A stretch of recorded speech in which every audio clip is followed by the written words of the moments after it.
the wheelbarrow, in the cart. That's what we call the wheelbarrow, and then he wasn't really keen on speaking to us. In fact, he did say, please don't put me on camera, please don't put me on camera. So we had to respect otherwise I would have had that in my show. That would have been a lovely story to tell on its own, but we had to respect his wish not to be caught on tape, on camera. But then I'm able, and I was staring at this fellow, and then is what we celebrate.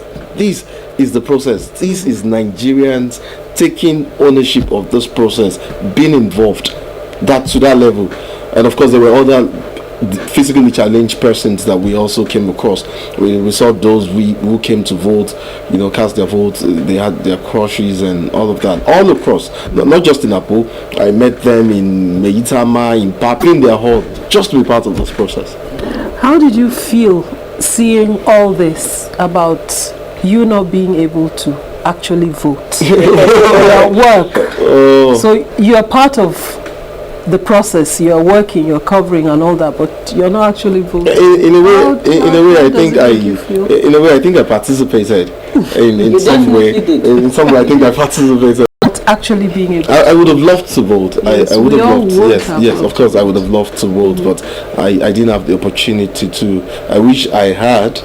If I had, well, let's just leave that. But I wish I had. Maybe next time. Next time, definitely. Those on essential services. In my own case, I think the way I felt about voting on that day was, here was something I was doing that on election day. I'll have my own day. I'll have my own time. I'm sorry, I'll have to cut you short now. All right. We're going over to Nigeria Decides Studios at the INEC Collation Center at the International Conference Center in Abuja. Kudu, over to you for an update.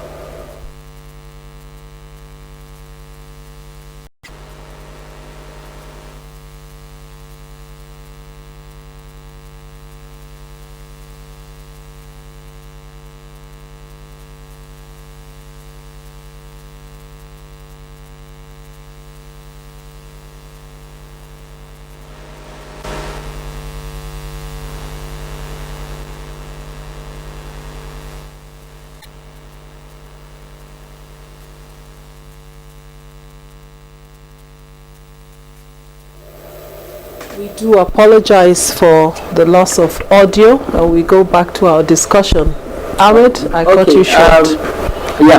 I was saying something about having the opportunity to actually report the elections. It's not something, it's very important. You have to explain to, for example, my kids, I have to explain to them, they'll all be, election day, daddy, are you going to, who are you voting for? Are you going to vote? I couldn't tell them that I wasn't going to vote, because I know if I tell them that, I'll have a whole lot of explaining to do. Why won't you vote?